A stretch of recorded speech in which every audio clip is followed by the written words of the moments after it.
San Antonio! Welcome to All Things San Antonio podcast with your host, Brad Burns. And this is Ken Carter, and we have a special guest today. We have John Bloodsworth with us today. Thank you for coming in. Absolutely. Glad to be here. Well, we've kind of changed up our concept a little bit. We've brought in John to kind of give us his backstory, and we really want to talk to people that from San Antonio that kind of have a great story, unique story, and something that might be interesting to everybody. So John Bloodsworth has been a friend of mine for about 6-7 years now and everything, and he does a lot. He does PR work. He's done stuff for the Ringling Brothers, the Fiesta Parade, the wrestling, WWE wrestling and stuff. Just you name it, everything. But first, we just want to find out a little bit about you, a little bit more about you. And we like to start this with kind of like, how did you get to San Antonio? Were you born and raised here, or are you a transplant like myself? I pretty much lived here all my life. We moved here when I was 4. My father had been in the car business up in the Northeast, and he had a bunch of buddies that were opening car dealerships throughout Texas. And so he came here to open a dealership in San Antonio in 1958. Okay. So I was 3, so that's how I got here. And you say Northeast, are you talking about Northeast Texas or Northeast? Northeast Texas. Okay. Oh, yeah. Everybody was from Texas. Yeah. Okay. Yeah. I can't claim from Texas. I was born in Arkansas. Oh, but you got here soon enough, right? Well, my mom was born in Texas, so I feel like that gives me some rights and privileges. That gives you half cred, yeah. You and Brad, and all my kids are here from Texas. Good. So you came here about 1956 and everything. When 58, yeah. 58, when you were 4 years old. Uh-huh. What was it like in San Antonio back then? Like, I was a little kid. So I know, but like growing up. I guess it was fun. I had a little tricycle and a bike and a neighborhood. So, no, it was very different. The neighborhood I grew up in, we lived in all my life. I grew up in an old neighborhood near Jefferson High School, and my parents lived there all their lives. So I was 6 blocks from Jeff, and at the time there was so much to do around that area. I'm sure there still is, but there were grocery stores within a few blocks. There was a Piggly Wiggly and Summers Drugstore and Dibble's toy place where we always rode our bikes to, and we were probably 6 or 7 blocks from the old Woodlawn Theater, and there was Mrs. Schnabel's Bakery, and so it was a thriving community where you could get to everything, as a kid on your bike, pretty much. Yeah, you're right there on Fredericksburg Road, which was like the main highway back all the way going to Fredericksburg. And you had Tip Top Cafe, probably all the way back. Tip Top Cafe was a favorite spot to eat. Yeah, it still is a favorite in San Antonio. It is. It's one of the. There are other things too, but that's definitely one of the remaining things from the era when I grew up. The two places there that I always think about is Tip Top Cafe and then the original Mexican restaurant with our original donut shop. That's still there too. You're right. There too. Sure is. Now they sell tacos as well, but at the time it was just donuts. Yeah, it was a good place to live, and I mean, still is. San Antonio is a beautiful place to live. We still live in a small suburban area of San Antonio, so yeah, enjoyed it. It kind of helped me, introduced me to San Antonio and the things about San Antonio, where later on I went away to school and then came back. I wasn't going to stay very long. I wanted to go to Houston or Dallas like everybody else did, but I met a girl, not the one I married, but I met a girl, and that kind of was history. A lot of stories didn't start off like that. I met a girl. Stayed in San Antonio, yeah. That's awesome.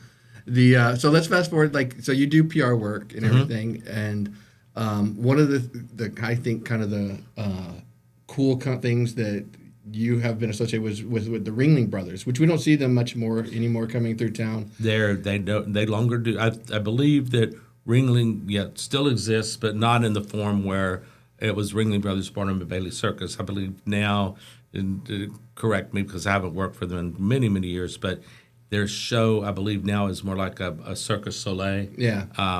There were, even at the time that I was working for them in the 80s, there were a lot of animal rights activists that didn't believe that they should have animals in their show.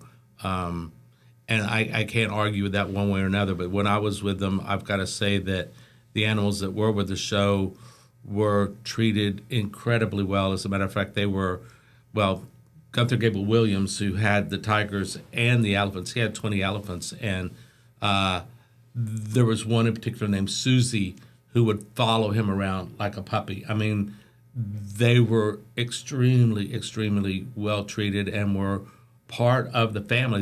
In particular, I'll tell you this one quick story about Susie. We wanted to do a promotion to get people, of course, to go to the circus. So I would come up with these crazy ideas to get publicity. That's what a publicist does. So I knew that Susie was one of Gunther's favorites and certainly would do, anything, just for peanuts. That's a bad joke. But no, she really did like peanuts. She liked apples. But anyway, I asked him, I said, Gunther, can we take Susie downtown, maybe to the Alamo? And he goes, sure. I load her in the 18-wheeler, and she goes wherever I go. So I said, that's great. So I planned this big stunt. I let all the media know that the biggest star ever to come to San Antonio was going to make an appearance at the Alamo, and that the Daughters of Republic of Texas were going to present this star with a special gift from San Antonio. So, I mean, the whole town was abuzz. This is when we had 2 major newspapers, 5 television stations. Everybody was covering it, and then, they were saying, who is it, who is it, who is it? And, they knew. They said, well, it's got to be somebody from the circus, but who's it going to be? Gunther Gable is a big star, but there's bigger ones than that. So the time came, the arrival came. We parked the trailer with Susie around the corner from the Alamo on the Long Barracks. Everybody was there. The mayor was there. The Daughters of the Republic of Texas were there. And they were going to present Gunther with a flag that flew over the Alamo, a Texas flag. So we were all there and all ready, and everything was set up, cameras everywhere. And I asked one of the ladies who was supposed to present the flag, I said, okay, so where's the Texas flag? Gunther's very excited to get this Texas flag. And she goes, oh, I forgot to get it. And I was like, you forgot what? So the guy that was with me was with ring bells. I said, quick, go. We ran. There was like a gift store, a big souvenir shop at the Alamo. We ran in there. We grabbed a box that had a Texas flag and it paid for it, ran back. We were running up to the Alamo and said, stop. And so there's an archway that you can go through from the grounds of the Alamo back to the front of the Alamo. And I said, stop, stay right there. And I ran over to the other side of the archway. I said, throw the flag over the wall. And he's like, what? And he threw it over and said, now we have a flag that flew over the Alamo. Let's go. They never knew the difference. So we got the flag, presented it.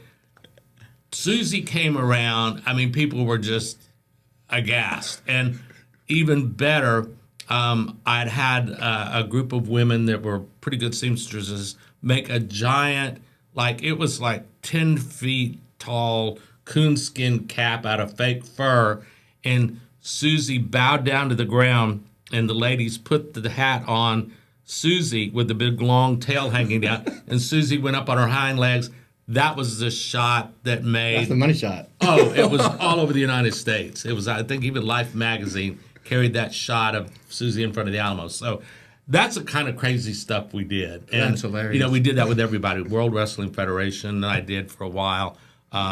What's the craziest story with them? Oh, God. Oh, well... I hate to be on a spot like that. Okay, I have to go into not a lot of detail, but... that means we want the details. Yeah. Well, it was the first time that they had ever done World Wrestling Federation, I think even in Texas. And this was not too long after the Alamo Dome had opened. So we had to fill the Alamo Dome, 65,000 seats. I go, we got to fill the Alamo Dome for this big match. And I said, well, you're not going to do it for San Antonio. You have to go all into South Texas. You have to go down all the way down to the valley, because that's where your wrestling fans really are. So we did a 28-city tour in 4 days, hitting every single, all the way down the left side, down to Brownsville, and then all the way back up. And every little podunk town we were in, either a little Mexican food restaurant or for some reason, I don't know why, there was a TV and furniture rental in every town. So we went to those, and I took Jake the Snake Roberts, who had a 10-foot python, Jose Lothario, who was like a legend of wrestling in San Antonio, and he was with us on the entourage. And then just to make it more exciting, we took wrestlers from AAA, which is the number one wrestling group out of Mexico, and their number one guy was Mil Máscaras, the man of 1,000 masks. Well, he also Eric's like, I know him. he also had 1,000 girlfriends all over South Texas because we kept getting lost. He'd go, I'll be just a minute, I'll be just a minute. So, and then we also had two, they were called midget wrestlers at the time. They were wrestlers that were small that wrestled, but they were the small wrestlers. And they were on with us. So they didn't like Jake, and they really didn't like his snake either. So I bet. Jake, we were riding in a van. There were two vans, and the smaller wrestlers were in the back, and Jake opened his sack that the snake was in. The snake started crawling toward the back. They saw that snake, and they were up in the front seat on the dashboard screaming for the guy to stop, and Jake was just laughing. I wasn't real fond of the snake either, but from then on, they said, we're not riding with him anymore. We're going to ride in the other van. So, yeah, just crazy things like that. And then also with the circus, just quickly, clowns are mean. Clowns are mean. They're people, but they're just mean. They're just mean people. Mean. And they decided when I was taking them to a publicity that they would get in my car. They took all my, remember at the time we had cassette tapes. They took all my tapes and throwing them, and then they were got up under the hood and were bouncing around. They were like little gremlins. and later on, I got to be very good friends with a couple of them, but some of them were just a little twisted.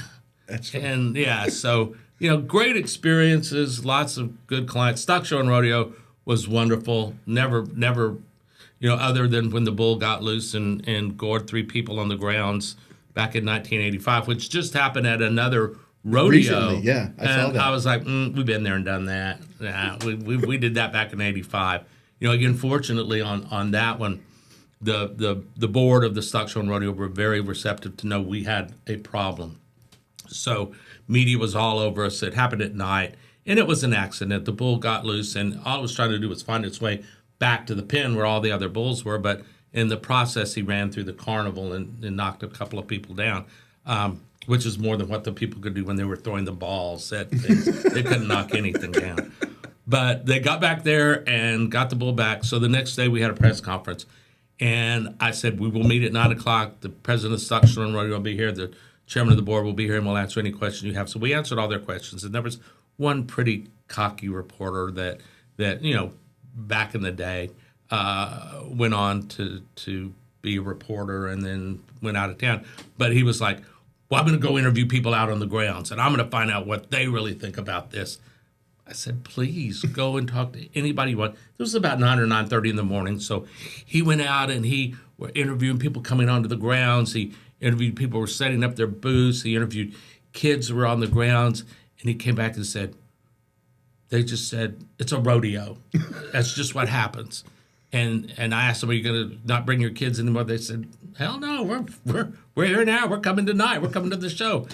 Well, what I had done as a good publicist, I didn't hold a press conference any other time than 9 o'clock in the morning because everybody coming to the rodeo grounds at 9 a.m. are the exhibitors, are the FFA and 4-H students who are bringing their animals to auction to make good money at the auction, are all the people who are pro-rodeo. So he was interviewing the choir. So needless to say, it turned into a moot point. That's funny. But you've got to be on your toes at all times.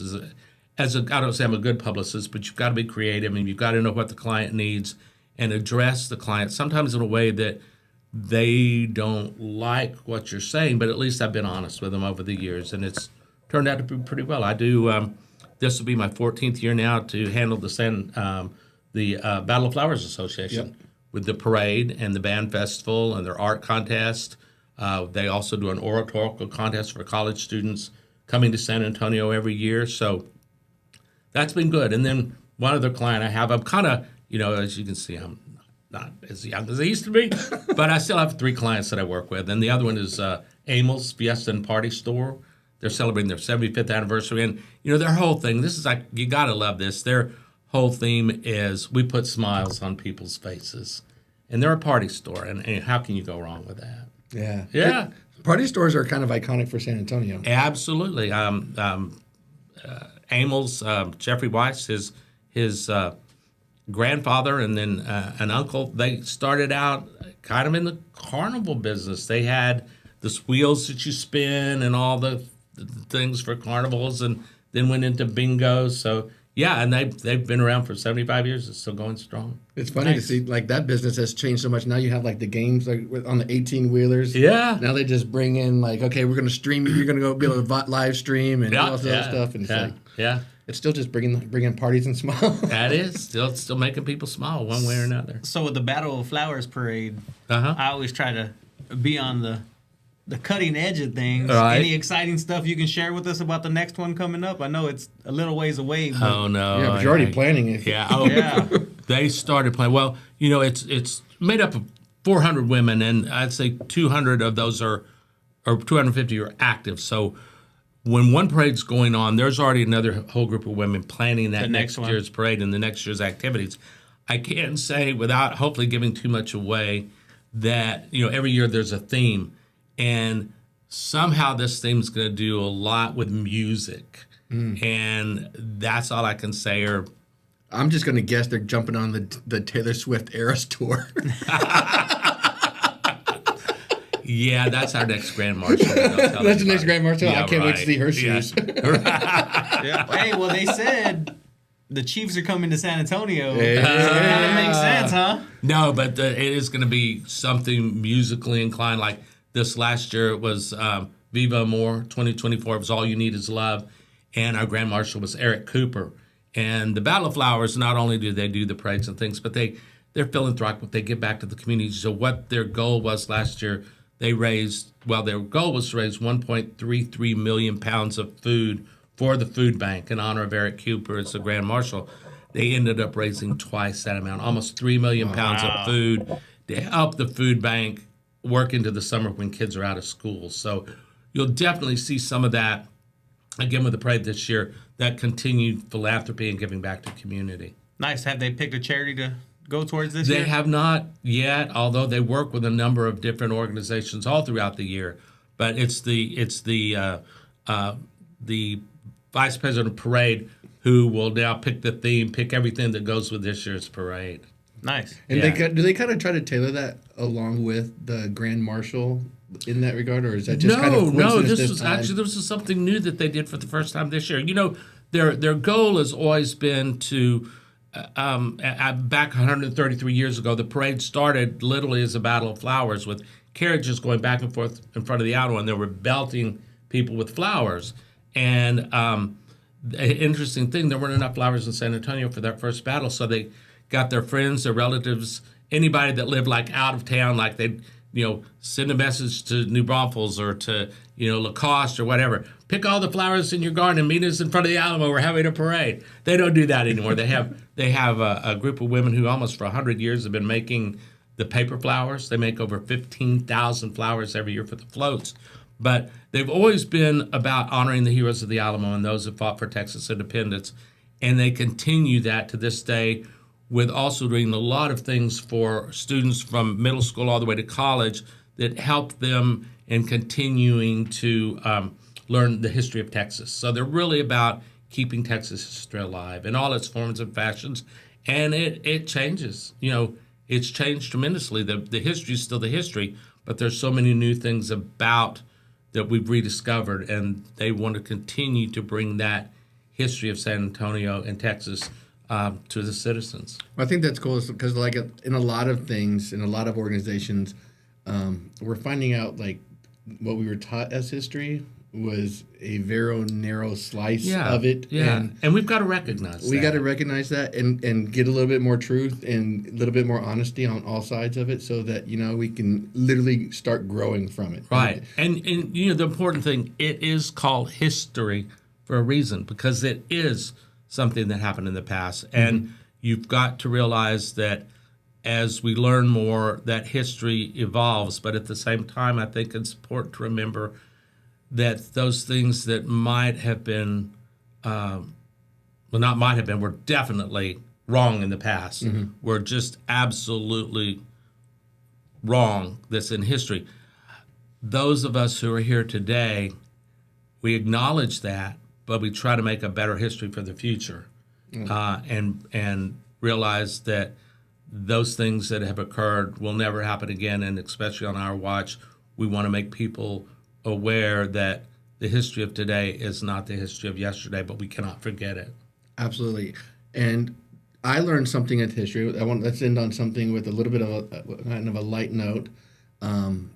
You've got Jamie, your wife, is related to a descendant of the Maverick family, right?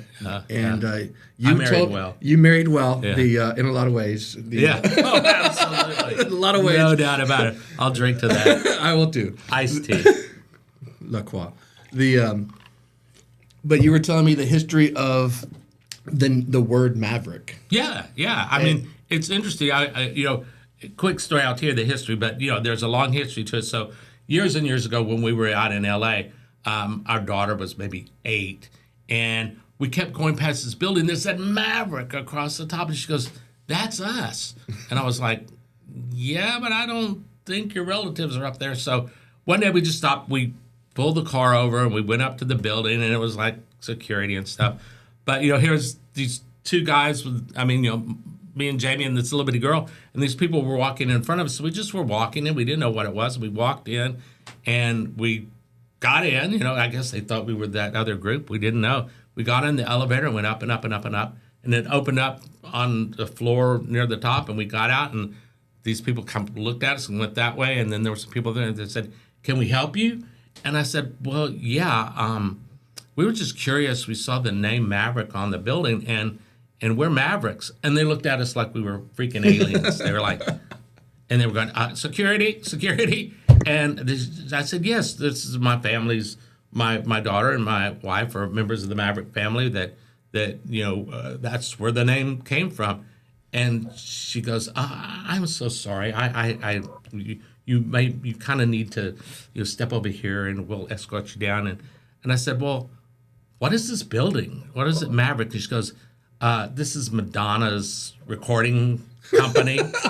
And I went, "Oh, so she stole the name Maverick from," and they go, "You have to leave now." So, Maverick is everywhere. They didn't clone the name. But yeah, quickly the Maverick name came from, well, obviously Samuel Maverick. He came here in the 1740, 1750, and settled in the Carolinas. And his son, Sam Maverick, was in a duel as a young man, and over the honor or the virtue of this young lady, and he shot the dude. And it didn't kill him, but he shot him. And it happened to have been like Quincy Adams' great-nephew. And so his dad said, "You're going to have to get out of here because you're probably not going to be around for much longer if you stick around here." And he said, "Father, I'm going to Texas and I'll make you proud." So he came to Texas. He started buying up land, more land. And he ended up being the largest landowner this side of the Mississippi. I mean, he had land down in Matagorda Bay, and it went all the way up into Oklahoma and past. But anyway, when he was dealing in land and things, he was not a cattleman, had no interest in cattle. And he said, "Okay, and they would want to trade in cattle and something." He goes, had men that were working for him that were vaqueros and cowboys. He said, "Just go put them down on Matagorda Island. Just put them down there. They'll be fine down there." So this herd of cattle grew on Matagorda Island, but there were some of the bulls, probably, or cattle, whatever, that didn't like the island. So when the waters subsided, they would kind of swim across and get into the other ranchers' herds. Of course, they were never branded because they didn't need to be. They were out on that island. And so other cowboys would see them, and they'd see an unbranded calf or a cow, and they'd go, "That must be a Maverick." And so then they brand it and make it one of their own.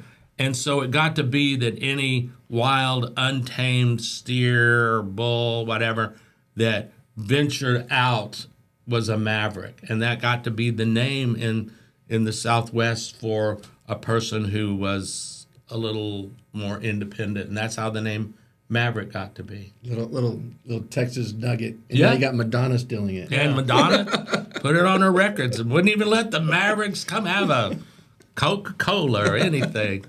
Yeah. And if you're listening, Madonna, you still And we owe know us, that you are. Yeah, you still owe us something. That's hilarious that y'all went all the way up to the top floor. The fact that you got past that much of security. I know. Well, yeah. Well, but this was, 20 years ago, probably? Something like that? 22 years ago? I don't know how long ago was that. Probably couldn't get there now, but we didn't see it. They didn't even give us a record. She said, here, we're so sorry, but here's her latest record. Take this and go You home almost and got enjoy it. a record for trespassing. I almost got a record, yeah. You almost got for the record. Yeah. They didn't even give you the Amazon store link to buy the new record, huh? Oh my gosh! So that's how that came about, and there's wild, crazy stories. I mean, the Mavericks truly do live up to their name. They are wild and unbranded, and a wonderful bunch. I'm an only child of two only children, and so when Jamie and I were married 34 years ago, I suddenly inherited 400 relatives. I mean, so many that my mother-in-law said, "You aren't getting married in San Antonio," and we're like, "No," and she goes, "No, I'm not inviting all those relatives to the wedding. There's too many." So we went up to Comfort and married, and we only had 250. So Only. That's a big wedding. That was a big wedding in a church that sat 100 in 105 degrees, like in August, and everybody was outside with fans going, "This is so dang hot." That's one of the things I appreciated when my son got married recently. Like, it was literally like only the immediate relatives, like his brothers, sisters, and grandparents. It didn't go any further than that. Yeah. And everybody got invited to the reception and everything, but like to the wedding, it was really, really nice. Yeah, those are nice. They're nice. Yeah. Out on the St. Anthony. Oh, yeah, very nice place. Very nice. So, yeah, that's some of my crazy antics. Nice. So before we let you go, we have to ask. Yeah. Oh yeah, we need to know some of your favorites. So first off, we it's San Antonio. Uh-huh. So we're gonna have to start off with what is your favorite taco? Where do you go for breakfast tacos? If Jamie says, "Hey, let's have some breakfast tacos," where are we headed? There's so many great places. There's mom and pop places. There's places who do incredible tacos. I just eat tacos. I don't have like a, oh my God, this is my favorite too. But I gotta say, and people are gonna shoot me and they're going, "You really think that?" But Taco C. Taco Cabana. I mean, they were in our office this morning. I'll tell you, 4 times a week I'm at Taco C and just picking up, bean and cheese, and they put the raw onions on it for me special, and a carne guisada, and it's just, I know there's millions of places, but there's a reason why there's a lot of those, because they meet a good standard. They do. But you pass by Taco Vallarta right there on the right on Broadway. Yeah. That's got really good. But there's a lot of good tacos. I'm telling you. I'm not saying it's my favorite. You say where I go most. It is. I agree with it because I'll pretty much stop at any taco place because most of them are going to be good. Oh, absolutely. So what would you say your favorite burger place? Where are you going to go? You're asking these simple questions, aren't you? It is all local well, for sure. Okay, well, again, there's so many different types and good burgers. So my favorite, not just fast food. My favorite burger, the one I go back to since they opened in the late 70s, is Chris Madrid's. Okay, I'm a Chris Madrid's cheesy burger. New ownership too? Even through the new ownership, yeah. I gotta say, they've been pretty consistent. They've been pretty consistent with that and everything. He's a Mr. Juicy guy. Well, now his burgers are awesome. And they absolutely, and that's the thing is it definitely can go because I went to Tycoon Flats for the first time in a long time, and because they get off my. And I was talking to I can't think of his name, the guy that owns that place, but their construction had them pretty messed up for a while, and you get into different traffic patterns, right? And then you start going to different places. Yeah. And Mr. Juicy's is opening a new spot on Northwest Military. Northwest Military. I saw it just the other day, and I said, "Good for you, Weissman. You got another one going on." Yeah. Yeah. Andrew's a great guy, and my God, is he an incredible chef. I mean, he can do things that are out of this world, so you know he can do a phenomenal burger. Oh, yeah. Best burger in San Antonio. It's really good. It's really good. It's really good. Yeah. Yeah. All right, so now you've hit the hard ones. Yeah. Why don't you ask me where my favorite Peruvian food inspired by Japanese cooking is? Okay, let me see if I can guess it. Uh-huh. If I could remember everything you just said, I would ask the question. But why don't you just tell us? Is it what is botica? No. But that's pretty close. That's the same. That's that kind of food. Good. It's the same food. It's the same. Well, this is truly Peruvian but they have a Japanese influence on it. It's called leche de tigre. Oh my God, my kids have been telling me. Phenomenal. So good and so just leche de tigre. Everything's fresh. Everything's all these sushis and sashimis and it's good. All right, where's it at? It's on Grace. No, it's where Southtown, and you keep going and where La Tuna is, which is another great place. It is. Right around the corner from La Tuna. You go down about 2 blocks. It's on the left-hand side. It's a little bitty place. It looks like a house. Yeah, it looks like a house. Exactly. I've been by it, but I haven't gone in. Very All of my kids, they've got great happy hour. So if you're 20-something, great place to go for happy hour and stuff like that, too. Yeah, like that. yeah. We used to go to Stella for pizza right Stella there. for pizza is good, too. Yeah. So many good places to eat in San Antonio. I mean, I got to say, like the classic we talked, we got to go back to where we started this conversation. Tip Top is still just good old chicken fried steak, good, just salad dressings that just, are the old-timey salad dressings, but you can't beat it. Green Goddess, nothing like Green Goddess. Yeah. Well, it's that French. It's that. I don't want to call it creamy French. It's more like runny French, but it's good. Yeah. It's very good. And then you can't beat the pies. I remember, I guess you still have to because it's been years, but when we used to go as a kid, you'd walk in and there was this long kind of wooden thing on the wall and it had a mirror on it.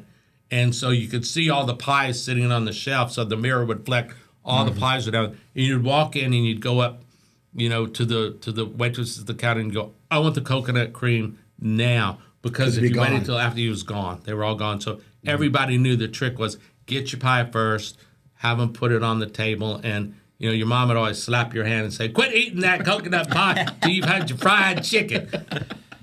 And I'm sure it's still the same way. I'm sure. Yeah. John, thanks for coming by. Yeah, we my really pleasure. appreciate it. Definitely want to have you come by again later sometime again and tell some more stories. Oh, of course. They're the best. They really I can't are. believe it's great to be with you guys and the time flies. Yeah, we appreciate it, and we appreciate everything you've done for San Antonio and keeping the Battle of Flowers, helping them with all that good stuff. And great the ladies. If it wasn't for you, the Battle Flowers would be gone. No. They've been going for 133 years, and they'll be going for 133 more after I'm sure. gone. Absolutely. No doubt. Yeah, the rodeo would have stopped without you, so we appreciate it. I doubt it. But Awesome. Do us a favor, hit that like and subscribe button. We'll catch you guys on the next episode. Appreciate you.